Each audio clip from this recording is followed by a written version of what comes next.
मोदी के कुशल नेतृत्व से सेना का आतंक के खिलाफ ऑपरेशन सिंदूर। तिरंगा यात्रा एवं अहिल्या बाई होलकर शताब्दी के लिए भाजपा कार्यालय में हुई बैठक। प्रदेश मंत्री अनिता कटारा ने कहा कि भारत में खुशी का माहौल है, इसलिए तिरंगा यात्रा अभियान है। भारत में कुशल प्रभावी नेतृत्व से आज सेना ने अदम्य पराक्रम किया है। भारत की नीति स्पष्ट है, हमने आतंक का खात्मा किया है, आगे भी जारी रहेगा।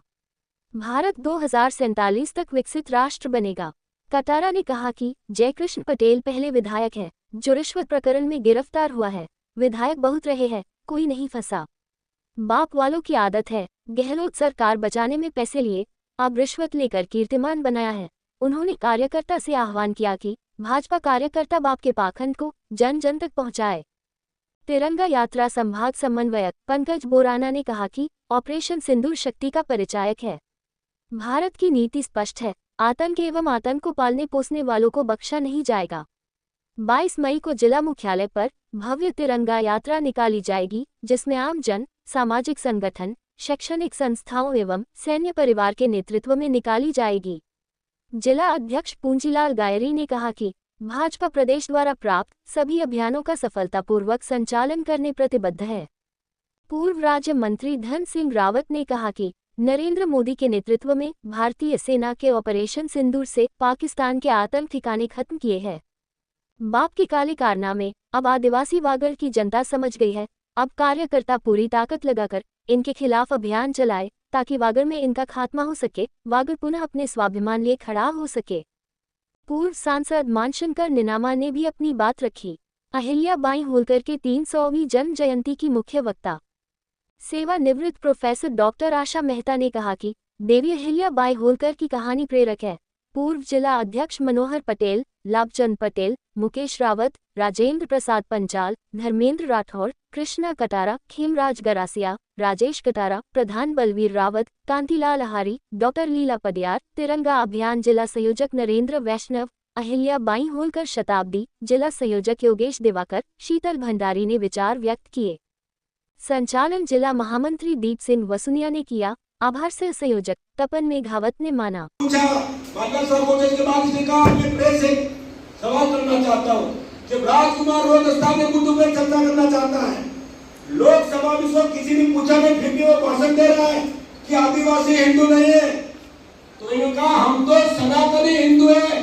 भगवान राम ने सबरी के झूठे पेड़ खाए और हमने मेवाड़ के लोग राणा पूजा के नेतृत्व में महाराणा प्रताप के साथ राष्ट्रभक्ति की लड़ाई लड़ी, मुगलों के खिलाफ लड़ाई लड़ी। और ये राजकुमार रोज राष्ट्रीय मुद्दे क्यों नहीं उठाता है? पहलगाम हमले के बारे में क्यों नहीं बोलता है?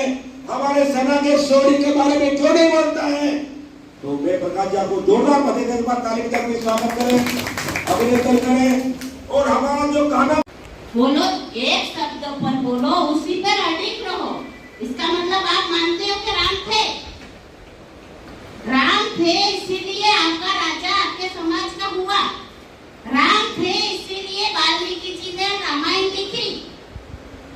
तो नहीं, वो लिखा वो सब करने वाला हमारे समाज के थे, इसीलिए सही है। पर राम थे ये काल्पनिक है। ये सब हिंदू का रोना रोने वाले सब झूठ बोलते हैं। हम रोना नहीं रोते, हम तो हिंदू हैं, थे, हिंदू रहेंगे। उन बातों का जवाब देंगे। और इसका कारण क्या है? हम मातृशक्ति को बोलने वाले यही सब है। बिंदी नहीं लगानी चाहिए क्योंकि हम हिंदू नहीं है। हम तो हिंदू हैं, हिंदू थे, हिंदू रहेंगे। और आदिवासी समाज का नाम ले लेके गुमराह करते हैं। ये कहते हैं कि रामायण में हमारे निशान करके राजा था, वो तो हमारा था। फिर क्या कहते हैं कि रामायण लिखने वाले हमारे ST/SC से थे, यूं कहते हैं वाल्मीकि जी को।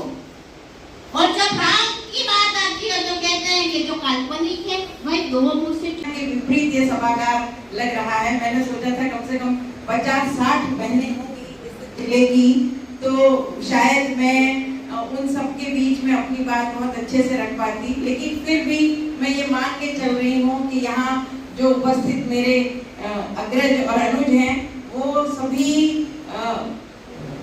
जो अहिल्याबाई हैं, उनके ससुर जी, जिनका नाम मैं बहुत सम्मान के साथ लूंगी, मल्हार राव की तरह हैं, और जिन्होंने अहिल्याबाई को बहुत आगे बढ़ाया। मैं केवल उनका एक प्रसंग आपको सुनाना चाहती हूँ। आपको आश्चर्य होगा कि 300 साल पहले मल्हार राव जैसे प्रगतिशील पुरुष